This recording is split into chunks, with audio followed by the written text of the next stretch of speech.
কিশোর নওজোয়ান, নামাজ পড়ো, আল্লাহকে চেনো ভাইয়া, দিন শিখো, অল্প হোক, স্কুলে পড়ো মানা নাই, কলেজে পড়ো মানা নাই, যেখানেই পড়ো মানা নাই, কিন্তু আল্লাহকে ভুইলো না, নামাজকে ভুইলো না। 2 রাকাত নামাজ ঠিক করো, 10টা সূরা ঠিক করো, ওযু গোসল ঠিক করো, নিজের ঈমান আমল ঠিক করো। কি বললে, কি বিশ্বাস করলে, কি করলে কুফরি হয়, শিরিক হয়, ঈমান চলে যায়, মুসলমানের পরিচয় থেকে বাদ হয়ে যায়। এটা জানা দরকার, বোঝা দরকার, এটা শেখা দরকার, শেখা দরকার। আমার যুবক, তুমি নষ্ট হইও না। আমার নওজোয়ান, তুমি নষ্ট হইও না। আমি এইমাত্র বলছি, আজকে আমাদের পূর্বপুরুষ, আলহামদুলিল্লাহ, আমাদের দাদারা, বাবারা, আমাদের জেনারেশন, আমরা যারা 40-45 বছরের বয়সী, আমাদের পূর্বপুরুষ, দাদা বাবা আকসারি দিনদার ছিল, 3 পুরুষ দিনদার ছিল। আজকে তোমরা যারা 18, 20, 25 বছর বয়সে, তোমরা একটা ওয়াক্ত নামাজ পড়ো না, সারা দিন সারা রাত মোবাইল, নারী, ছবি, অশ্লীল দৃশ্য, উলঙ্গ নাচ গান নিয়ে ব্যস্ত আছো। তোমাদের হাতেও একটা জেনারেশন আসবে, আল্লাহ চাহে তো ইনশাআল্লাহ তোমরাও বিয়ে করবা, আল্লাহ দিলে তোমাদেরও বাচ্চা সন্তান হবে। সেদিন তোমরা বুঝবা তোমাদের এই অব্যাহত গুনাহ, অসভ্যতার, অস্থিরতার খেসারত তোমাদেরকে দিতে হবে। আমি একটা উদাহরণ বলি, শুনেন কামাল ভাই, আমাদের কুমিল্লার, আপনি তো চিনবেনই, মুরাদনগর মাদ্রাসার যিনি মুহতামিম শেখুল হাদিস আল্লামা মুফতি আমজাদ হুসাইন সাহেব, বাংলাদেশের একজন অন্যতম আলেম ওয়াইস, উনি নিজে বলছে, এক ভদ্রলোক, ওনার ঘনিষ্ঠ, ওনার মেয়েটা আরেকটা ছেলের সাথে ভাগ্যা গেছে। ভাগ্যা যাওয়ার পরে মেয়েটার তালাশে উনি বহু তালাশ কইরা মোটামুটি সন্ধান পাইয়া আনতে পারে নাই, থানায় মামলা করছে। কসম আল্লাহর, উনি নিজে বলছে, ওই মেয়েটা মেয়ের বাবার কাছে চিঠি লিখছে, এটা চিঠি পাঠাইছে। চিঠির মধ্যে মেয়ে স্পষ্ট লিখছে, আপনারা 2 জন যে কাজটা করেছিলেন অবিকল আমি তো তাই করলাম, এখন আমার বেলায় পুলিশ পাঠালেন কেন? আমার বেলায় থানায় মামলা কেন? আপনারা বাপ মা তো ভাগ্যা গিয়েই বিয়ে করছেন, এখন আমার বেলায় থানায় পুলিশ পাঠালেন কেন, মামলা দিলেন কেন? ওই বাবা অজরে কাঁদছে যে হ্যাঁ, আমার সন্তান আমার বেইজ্জতি আমারে শোধ দিয়া দিল, আমার পাপ আমারে বুঝায় দিল, ফিরায় দিল আমার সন্তান। এই জন্য প্রিয় সন্তান, মনে রাখো, আমার কাছে আরবি কিতাব আছে, ইমাম ইবনুল কাইয়িম আল জাওজি রাহমাতুল্লাহ আলাইহির কিতাব আদ-দা ওয়াদ-দাওয়া কিতাবের নাম। এই কিতাব রোগ এবং তার ঔষধ, গুনাহের ব্যাপারে, অনেক গুনার ব্যাপারে উনি আলোচনা করছেন। তো ওইখানে জিনা, ব্যভিচার, নারীর সাথে অসভ্যতা, অশ্লীলতার ব্যাপারে যে আলোচনা করছেন, ওইখানে একটা বাণী আছে, আমি দাগ দিয়ে রাখছি। ইমাম শাফিঈ রাহমাতুল্লাহ আলাইহি বলছে, বিশ্ববিখ্যাত ইমাম, 4 মাযহাবের একজন ইমাম, হানাফি শাফিঈ আমরা বলি না, এই ইমাম শাফিঈ রাহমাতুল্লাহ আলাইহির একটা বাণী, উনি বলছেন আজ-জিনা কারজুন। ইমাম শাফিঈ রাহমাতুল্লাহ আলাইহি বলছে, যুবক ছেলেরা, বাবা শোনো, উনি বলছে জিনা এবং ব্যভিচার এটা করজ, এটা ঋণ। ঋণ যেমন সুদ দিতে হয়, তোমার এই অসভ্যতা, ব্যভিচার তোমার ফ্যামিলির কাউকে না কাউকে দিয়ে সুদ দিতে হবে। আল্লাহর কসম, তোমার যদি বিশ্বাস না হয়, এই কিতাব আমি দেখাবো, এবং এই কিতাবের বাংলা অনুবাদও আছে। তোমারে সুদ দিতে হবে, যদি তওবা না করে ফিরে না আসে, আর আল্লাহ যদি মাফ না করে, তাহলে এটা কি দিতে হবে? সুদ। এটা ঋণ। আজ-জিনা কারজুন, জিনা এবং ব্যভিচার কারজ, ঋণ, ঋণ। অতএব দোস্ত আমার, বন্ধু আমার,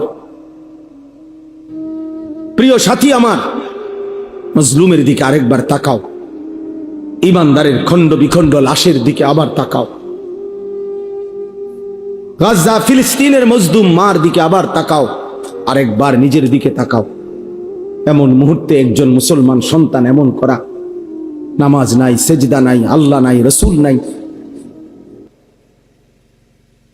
এগুলো কার মতো তোমরা চুল রাখলা? কারে তোমাদের প্রিয় মানায় না? কার লেবাস, কার পোশাক তোমাদের পছন্দ হইল? দোস্ত আমার, কোন খেলোয়াড়ের গেঞ্জি করলা? সে মুসলমান? আর্জেন্টিনার খেলোয়াড় মুসলমান, ব্রাজিলের খেলোয়াড় মুসলমান, তো সে তোমার পছন্দ হলো কেন? মেসি তোমার প্রিয় হবে কেন? এ তো পত্রিকা আসছে, ওর 2টা বাচ্চা হওয়ার পরে, যে মহিলার থেকে 2টা বাচ্চা হয়েছে, তার 9 বৎসর পরে ওই মহিলারে বিয়ে করছে, 2টা বাচ্চা নেই। হ্যাঁ, এটা তো আমি নিজ চোখে দেখছি। ব্যাপারে 9 বৎসরের অবৈধ মেলামেশায় 2টা বাচ্চা হয়েছে। এরপরে 2 বাচ্চা লইয়া হে ওই মহিলারে বিয়ে করছে। 9 বছর পরে বাচ্চা হয়েছে, আরো 9 বছর আগে। এত বড় অসভ্য কোন মুসলমানের সন্তানের মডেল হইতে পারে? তো তোমার চুল তার মতো হবে কেন? সামান্য বিবেকও কি থাকবে না মিয়া? বলো। হাইসো না বাপ, হাইসলে মনে রাখো তুমি প্রতিবন্ধী, মূলত তোমার তার সিরা। এই জন্য কোনো কথাই তোমার উপরে আসর করে না, কারণ মাতাল এমনই হয়, যার তার সিরা পাগল সে সব কথাই হাসে, কারণ তার তো তার সিরা নাই। তো বিবেকের দংশন থাকা উচিত, নাই তো বিবেকের মধ্যে একটু অনুশোচনা আসা উচিত। আমার ভাই, আমার বন্ধু, এক মজলিসে সব বলা কঠিন, কষ্টকর, এরপরও আমরা বলার চেষ্টা করলাম। দিনকে খামখেয়ালি মনে না করা, আল্লাহকে খামখেয়ালি মনে না করা, আখেরাতকে মামুলি মনে না করা। আমার শায়েখ আল্লামা মুফতি মুশতাকুন নবী সাহেব সব সময় চিল্লায় চিল্লায় বলে যে, ভাইয়া, আখেরাতকে মামুর বাড়ি, শ্বশুর বাড়ি মনে করো না। হাসরের মাঠ মামুর বাড়ি না, শ্বশুর বাড়ি না। খামখেয়ালি না, হাসরের মাঠ লম্বা সফর, লম্বা সফর, লম্বা সফর, লম্বা সফর। একদিন হাসরের মাঠের 50,000 বছর, 50,000 সানা। কবর বড় লম্বা সময়। আবু জাহেল মনে করেন, আবু লাহাব মনে করেন মাটির উপরে ছিল 60-70 বছর, মাটির নিচে কবরে পড়ে আছে আজকে 1450 বছরের চাইতে বেশি। আর তাহলে আমাদের এই হিসাবেই তো আমরা চোখে দেখতেছি। নূহ আলাইহিস সালামের জাতি মাটির উপরে ছিল কতদিন, মাটির নিচে আছে কতদিন? বলে নবীজির জামানার সেই মানুষগুলো আজকে কবরে আছে কতদিন, মাটিতে ছিল কতদিন? পৃথিবীর অহংকারীরা, নমরুদ বলেন, ফেরাউন বলেন, কতদিন মাটিতে ছিল? মাটির উপরে ছিল অল্প সময়, মাটির নিচে পড়ে আছে আজ হাজারো বছর, হাজারো বছর। আখেরাতকে মামুলি মনে করতে নাই, মামুলি মনে করতে নাই। এই জন্য প্রত্যেকের এটা খেয়াল করা উচিত। প্রত্যেকেই কোরবানির বিষয়ে, হজ্জের বিষয়ে গুরুত্ব দেওয়া উচিত। এটা একটা মহব্বতের ব্যাপার। মহব্বতের হজ, ভালোবাসার সফর, মহব্বতের সফর।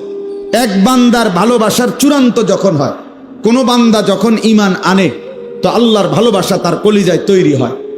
এরপরে যখন নামাজ পড়ে ভালোবাসা বাড়তে থাকে, যাকাত দেয় ভালোবাসা বাড়তে থাকে, রোজা রাখে ভালোবাসা বাড়তে থাকে। কিতাবে আমরা নিজে পড়ছি যে বুজুর্গানে দ্বীন বলে, বান্দার ভালোবাসা যখন অস্থির হয়ে যায়, বেচैन হয়ে যায়, বান্দা যখন আল্লাহর ভালোবাসায় সবচেয়ে বেশি বেড়ে যায়, তো সে আল্লাহর ঘরে ছুটে যায়। আল্লাহর ঘরে ছুটে গিয়ে মালিকের ঘরের চারদিকে ঘুরতে থাকে। একবার কাবার চারদিকে ঘোরে, একবার সাফা মারওয়ায় ঘোরে, একবার মিনায় ঘোরে, একবার আরাফাতে হাঁটে, একবার মুজদালিফায় হাঁটে। কিরে ভাই, এমন করো কেন? একবার এখানে একবার ওইখানে, এত জায়গায় ঘোরাঘুরি করছো কেন? তো আশেক বলে, আমি আমার মাওলাকেই তালাশ করছি। হজ আশেকানা সফর, আশেকানা সফর, মহব্বতের সফর। প্রিয়জনের সবচেয়ে ভালোবাসা যখন কারো বাড়ে, তো সে মালিকের ঘরে ছুটে যায়। বুজুর্গানে দিন তো উদাহরণ দিছে, যে কায়েস লায়লার বাড়ির চারদিকে ঘুরতো, মানুষ জিজ্ঞাসা করলে বলতো ঘুরো কেন? বলছে এই জন্য ঘুরি যে আমার এই বাড়ির ভিতরেই আমার মা শুকা লায়লা আছে, এজন্য বাড়ির চারদিকে ঘুরি। তো বান্দা যেন বলে এই ঘরের চারদিকে কেন ঘুরি? এটা নাকি আমার মালিকের ঘর, এটা নাকি আমার আল্লাহর ঘর, এজন্য ঘরের চারদিকে ঘুরছি, যদি আমার মালিককে পেয়ে যাই। তো এমন আশিককে তো আল্লাহ তাআলা তার ভালোবাসা দেবেন, ভালোবাসা দেবেনি। এই জন্য নবী সাল্লাল্লাহু আলাইহি সাল্লাম বলছেন রাজাআকা ইয়াউমিন ওয়ালাদাতহু উম্মু, হজ করলো সে যেন মায়ের পেটের সদ্যজাত সন্তানের মতো নিষ্পাপ হয়ে বের হল। আল্লাহ আমাদেরকে তৌফিক দান করে, আমরা যেন হজ কোরবানি আদায় করতে পারি। এটা বহুতই বড় মহব্বতের ইবাদত। আমার শায়েখ আল্লামা মুফতি মুশতাকুন নবী সাহেব হুজুরকে আমি একবার জিজ্ঞাসা করছিলাম যে আপনি মোট এই পর্যন্ত কতবার হজ উমরা করছেন? হুজুরে আমারে বলছিল, মাওলানা শ্বশুর বাড়িতে মানুষ কয়বার যায় দেখি গুনে রাখে? ওই যে না, গুনবে কেন? ঠিক, আল্লাহর ঘরের সফর এমন মহব্বতের সফর, এটা গুনাগুনির সফর না, এখানে গুনার কিছু নাই, এটা গুনবার কিছু নাই, তো আশেকানা সফর। এই জন্য কোরবানির মাধ্যমে বান্দার আল্লাহর নৈকট্য হাসিল করে, হজ্জের মাধ্যমে বান্দা আল্লাহর নৈকট্য হাসিল করে। আল্লাহ আমাদেরকে তৌফিক দান করেন, আল্লাহ আমাদেরকে কবুল করে নেন। এই আয়াতের মধ্যে আল্লাহ তাআলা বলেন ওয়াতলু আলাইহিম নাবা আবনাই আদামা বিল হক।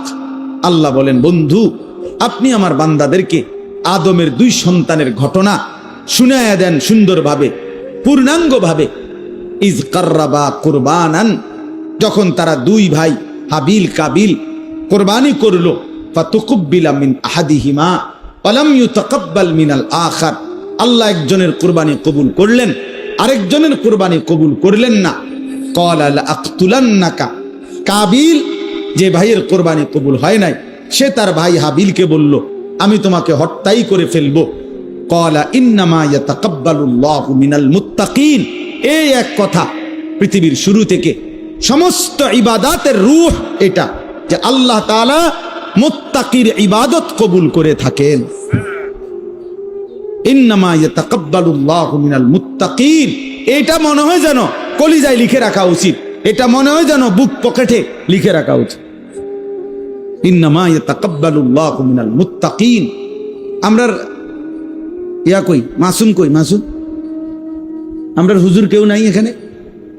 মনে এই আয়াত জানি লিখবেন, কালকে লাগাইবেন।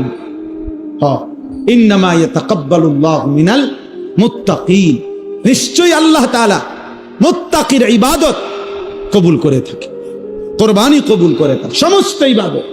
তাকওয়ার সাথে নামাজ, তাকওয়ার সাথে রোজা, তাকওয়ার সাথে হজ, তাকওয়ার সাথে কুরবানি, তাকওয়ার সাথে জিকির, তাকওয়ার সাথে সাদাকা, তাকওয়ার সাথে জিন্দেগি। তাকওয়ার সাথে কি? জিন্দেগি। তাকওয়া মানে গুনাহ থেকে বেঁচে থাকা, সহজ কথা। গুনাহ থেকে বেঁচে থাকা, গুনাহ থেকে বেঁচে থাকা, নাফরমানি থেকে বেঁচে থাকা, আল্লাহর অবাধ্যতা থেকে বেঁচে থাকা। আল্লাহ আমাদেরকেও তৌফিক দান করে। হাবিল সেদিন বলছে ভাইয়া শুনো, মারতে পারো আমারে, মেরে ফেলবা, ঠিক আছে, মরেও যাব, কিন্তু মনে রাখো যুগে যুগে আল্লাহ তাআলা মুত্তাকির ইবাদত কবুল করে। ও ইউসুফ আলাইহিস সালাম, কোরআন শরীফে আছে, উনার 10 ভাই যখন বহু জুলুম করছে উনার উপরে, সর্বশেষ যখন মিশরে পরিচয় হইছে, তখন ইউসুফ আলাইহিস সালামও এটা কইছে, ইন্নাহু মান ইয়াত্তাকি ওয়া ইয়াসবির ফাইন্নাল্লাহা লা ইউযিউ আজরাল মুহসিনিন। 10 ভাইকে বলছে, ভাইয়ারা শুনো, যে মুত্তাকি হবে, তাকওয়া অবলম্বন করবে, আর আল্লাহর ফয়সালার উপরে সবর করবে, তো আল্লাহ ওয়াদা দিছে এমন নেককারের কোন আমল আল্লাহ বিফলে দেবে না। তাকওয়া চাই, আমারও আপনারও তাকওয়া চাই, তাকওয়া চাই, তাকওয়া দরকার। গুনাহমুক্ত জীবন, গুনাহমুক্ত জিন্দেগি, গুনাহমুক্ত জিন্দেগি, গুনাহমুক্ত জীবন। লান ইয়ানালাল্লাহা লুহুমুহা ওয়ালা দিমাউহা ওয়ালাকিন ইয়ানালুহুত তাকওয়া মিনকুম। তাকওয়া মিনকুম, আল্লাহ বলে আমি তাকওয়া চাই, আমি গোশত চাই না। বান্দা যেন বলে আল্লাহ আপনি জানেন না মাওলা এমন টাটকা রোদের মধ্যে পুরাটা বাজার হাইটটা যে একটা কষ্ট করে ফেক কাদা গোবর এগুলো সব মারাইয়া মনে 200 গরু চাইয়া এই গরুটা কিনছি আল্লাহ আপনি লেগে তো কিনছি আপনি বুঝি 2টা টুরকা গোস্ত খাইতেন না কি তখন এত কষ্ট করলাম কি পরিমাণ ঘাম জড়াইলাম আপনি নেন না আপনি 2 টুকরাই নেন আপনি নেন কুদ্দুর গোস্ত নেন আল্লাহ বলছে না পুরাটা বান্দা গোস্ত পুরাটা গরু তুমি নাও কলিজাটা দিলটা আমারে দাও আমি দিল চাই আমি তাকওয়া চাই আমি দিল দেখি সবাই দেখে গরুর দিকে রব দেখে কলিজার দিকে আল্লাহ দেখে কিসের দিকে দিলের দিকে দেখে ওই দিলে আমি আল্লাহর ভালোবাসা আছে কিনা ওই দিল গুনাহমুক্ত দিল কিনা ওই জীবন গুনাহমুক্ত জীবন কিনা আল্লাহ আমাদেরকে তৌফিক দান করে হজের মধ্যে আল্লাহ কোরআনে বলছে ওয়াতাযাওয়াদু ফাইন্না খায়রাজ যাদিত তাকওয়া ওয়াত্তাকুনি ইয়া উলিল আলবাব আল্লাহ বলছে হোটেল মোটেল না তাকওয়া তাকওয়া হজের মধ্যে আল্লাহ বলছে ওয়াত্তাকুনি ইয়া উলিল আলবাব হে বিবেকবান তাকওয়া অবলম্বন করো হজের মধ্যেও তাকওয়া রোজার মধ্যে আল্লাহ বলছে লাআল্লাকুম তাত্তাকুন যেন মুত্তাকি হইতে পারে যাকাতের মধ্যে বলছে তুতাহিরুহুম ওয়া তুযাক্কিহিম বিহা আমি আল্লাহ যাকাত দাও তো আমি এর বিনিময়ে তোমার অন্তর গুনাহ থেকে পবিত্র করে দেব তাকওয়া মুত্তাকি তাকওয়া বানিয়ে দিয়া দেব হুদাল্লিল মুত্তাকিন আল্লাযীনা ইউমিনুনা বিল গায়বি ওয়া ইউকিমুনাস সালাহ নামাজেও তাকওয়া ঈমানেও তাকওয়া সবকিছুতেই তাকওয়া আল্লাহ আমাদেরকে তাকওয়ার জীবন দান করেন তাকওয়ার জীবন দান করেন সর্বশেষ এই যুবক যে কয়জন ভাই আছেন তাদের জন্য আর 2টা মিনিট কথা এরপরে আমার কথা শেষ আমার কোরবানি সম্পর্কিত কথা আলহামদুলিল্লাহ যেটুকু বলার বললাম বিস্তারিত মাসআলা আরো জেনে নেবেন আরো বুঝে নেবেন প্রত্যেকেই খেয়াল করবেন আমি বাঁচতে কোরবানি না দিয়ানি বাঁচতারি না দোস্ত দিয়ানি নৈকট্য পাইতে পারি কথা বলেন না কেন চেষ্টা করতে হবে আমি দিয়ানি কি পারি নৈকট্য হাসিল করতে না দিয়ানি বাঁচতারি আল্লাহ বাঁচাইছে না বেটা আল্লাহ তোরে তৌফিকে দিছে না বেটা গনাতে ধরছে না বেটা এই জন্য কোরবানি দেওয়ার চেষ্টা করবেন হজ করার চেষ্টা করবেন যাকাত দেওয়ার চেষ্টা করবেন আল্লাহ তৌফিক দান করেন সর্বশেষ যে কথাটা ছেলেদের জন্য বলতে চাই এখানে একটা কথা আছে কাবিল তার বোন তার সাথে ওই বোনের প্রেমে আসক্ত ছিল ওই বোনকেই বিয়ে করতে চাইছে অথচ আল্লাহর বিধান ছিল যে না এই বোন না বরং হাবিলের সাথে যেই বোন তুমি তাকে বিবাহ করবা সে বলছেন আমি আল্লাহর বিধান মানি না আমি ওই নারীকে চাই 2 আদম আলাইহিস সালাম তিনি একজন নবী ছিলেন তো তিনি বলছেন যে কাবিলকে যে তুমি হাবিলের সাথে বোনকেই বিবাহ করো কাবিল বলছে না আমি নবীর হুকুমও মানি না আমি নারী চাই আমি যেটা পছন্দ করছি আমি এটাই চাই 3 আদম আলাইহিস সালাম একজন পিতা ছিলেন তার বাবা শুধু নবী না উনি তো বাবাও তো বাবা হিসাবে উনি বলছেন সন্তানকে তুমি হাবিলের সাথে বোনকে বিবাহ করো এটাই বিধান তুমি তোমার সাথে বোন বিবাহ করো না সে বলছে আমি বাপ তোমারও মানি না আমি নারী চাই এই জন্য যেই যুবক যেই কিশোর নারীতে আসক্ত এই জানোয়ার আর মানুষ থাকে না মনে রাখি আল্লাহর নবী সাল্লাল্লাহু আলাইহি সাল্লাম বলছে হাসরের ময়দানে আল্লাহ জাহান্নামে ফেলে দেওয়ার পরেও ফেরেশতাকে আবার বলবে ফেরেশতারা আখরিজু মিনান নার মান কানা ফি কলবিহি মিসকাল হাববাতিন মিন খারদালিন মিন ঈমান আল্লাহ বলবে ফেরেশতারা এই যে জাহান্নামে যাদেরকে ফেলছো ওদের ভিতরে আবার তালাশ করো যদি আমার এমন একজন বান্দাও পাও যার দিলের মধ্যে এক বিন্দু সরিষার দানা পরিমাণ ঈমান বাকি আছে তো তাকেও জাহান্নাম থেকে তুলে আমার জান্নাতে দিয়ে দিন কি পরিমাণ আল্লাহ পাক জান্নাত দিতে চায় আমরা হাদিসে পড়ছি আল্লাহর নবী সাল্লাল্লাহু আলাইহি সাল্লাম বলছেন 2 ব্যক্তিকে আল্লাহ তাআলা জাহান্নাম থেকে উঠাবে জাহান্নাম থেকে তুলে আনবে তুলে আইনা মাঝখানে জান্নাত এবং জাহান্নামের মাঝখানে খালি জায়গায় রাখবে রাখবার পরে মানে বসাইবার পরে একবারে হাদিস এটা বসাইবার পরে আল্লাহ আবার বলবে ওই দুইজনকে, যাও জাহান্নামে আবার ঝাঁপ দাও, মানে আবার যাও জাহান্নামে যাও। তো একজন এক দৌড়ে জাহান্নামের দিকে যাই, এই জাহান্নামে ঝাঁপ দিবে। আর আরেকজন আস্তে আস্তে হাইটা হাইটা 2 কদম হাঁটে আর পিছন দিকে আবার তাকায়, আবার 2 কদম হাঁটে পিছন দিকে তাকায়, এইভাবে একটু একটু করে হাইটা হাইটা জাহান্নামে গিয়া পড়বে। তো আল্লাহ তাআলা আবার দুইজনকে উঠাবে, এই দুইজনকে উঠাইয়া প্রথম জনরে বলবে, তুমি এরকম দৌড় দিয়া জাহান্নামে পড়ে গেলা কেন? সে বলবে, মাওলা জীবনভর আমি আপনার নাফরমানি করেছি, আপনার কথা মানি নাই বলেই তো আমি জাহান্নামী হয়েছি। আজ যখন আপনি আমারে জাহান্নাম থেকে তুলে ওই মাঝামাঝি জায়গাতে রাখছেন, রাইকা আবার যখন কইছেন জাহান্নামে যাইতে, পড়তে, লাফ দিতে, তো এটাও তো আপনার একটা হুকুম। চিন্তা করছি জীবনে কোনো হুকুম না মাই নেই তো জাহান্নামী হইলাম, তো আজকে একটা হুকুম মানি। আপনি এই জন্য আপনার হুকুম মানার জন্য জাহান্নামে গিয়ে লাফ দিলাম। আল্লাহ বলেন, আমিও তোকে মাফ করে দিলাম, যা জান্নাতে যা। এইবার আল্লাহ তাআলা বলবে দ্বিতীয় জনকে, তুমি এরম করলা কা, তুমি কি তা জানে পিছে পিছে কি চাইলা?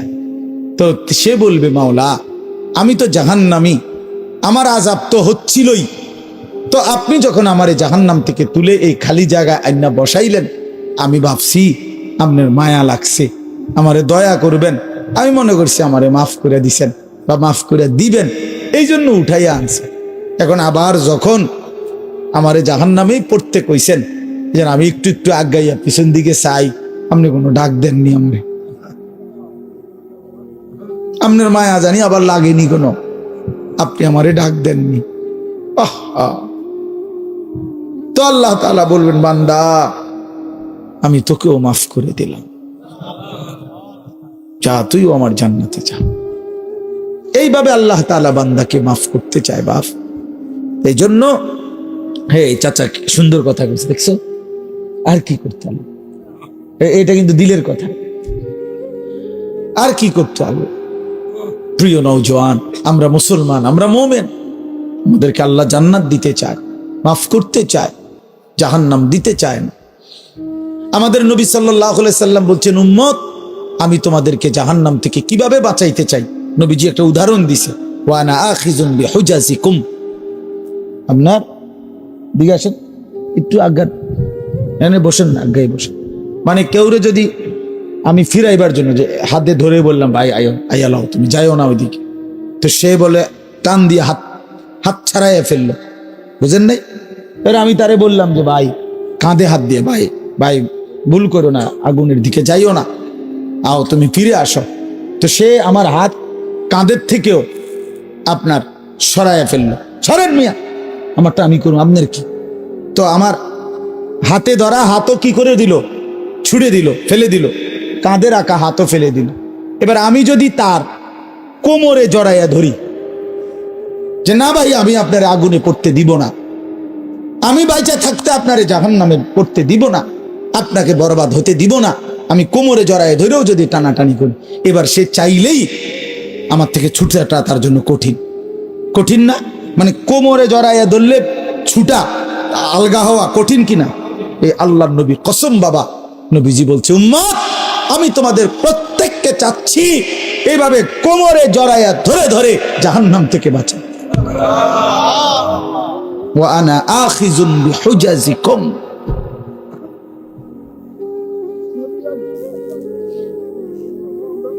আসসালামু আলাইকুম প্রিয় দিনী বন্ধুরা, আনিসুর রহমান আশরাফি ওয়া আনা আখিযুন বিহুজাজিকুম। সাবস্ক্রাইব করবেন। আমি তোমাদেরকে কোমরে ধরে ধরে আমার এক এক উম্মতকে জাহান্নাম থেকে বাঁচাইতে চাইছি।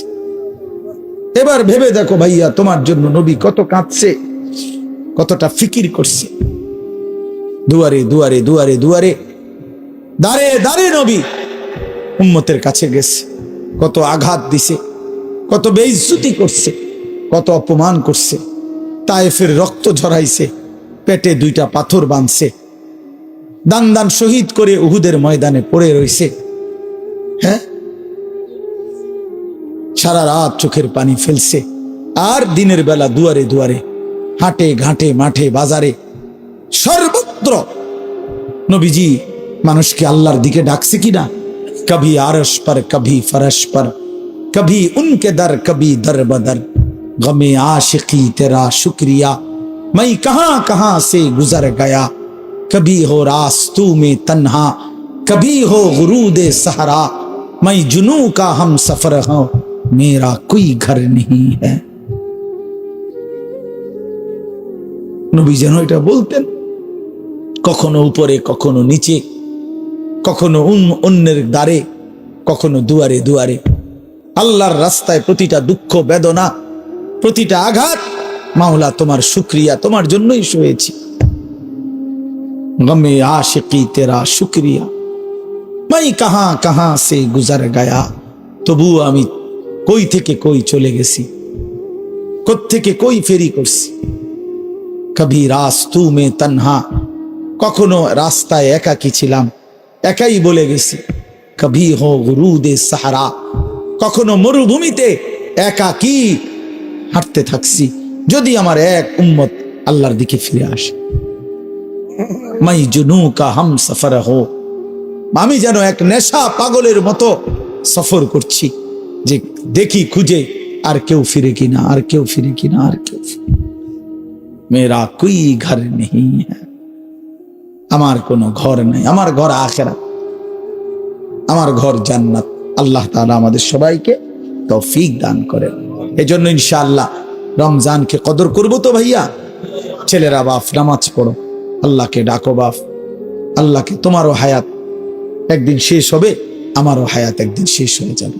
আল্লাহ তাআলা আজকের এই মাহফিল কবুল করে নেন, কবরবাসীদের রূহের মাগফিরাত দান করেন, এবং এই আয়োজন আল্লাহ তাআলা যেন আমরা থাকি বা না থাকি, আমার হাজী সাহেব তারা না থাকুক, কিন্তু আমাদের সন্তান তোমরা ছেলেরা, এলাকার নওজোয়ান ছেলেরা, তোমরা ইনশাআল্লাহ আগামী দিনে এই মাহফিল তোমরা চালু রাখবা ইনশাআল্লাহ। ঠিক আছে না ইনশাআল্লাহ? এলাকার তোমরা এই মহল্লার বা এই মাহফিলের সাথে সম্পৃক্ত, তোমরা ইনশাআল্লাহ আগামী দিনে এটা চালু রাখো। আল্লাহ সবাইকে তৌফিক দেন। আসসালামু আলাইকুম প্রিয় দিনী বন্ধুরা, আনিসুর রহমান আশরাফি হুজুরের ওয়াজ যদি আপনাদের ভালো লাগে অবশ্যই চ্যানেলটি সাবস্ক্রাইব করবেন। ধন্যবাদ।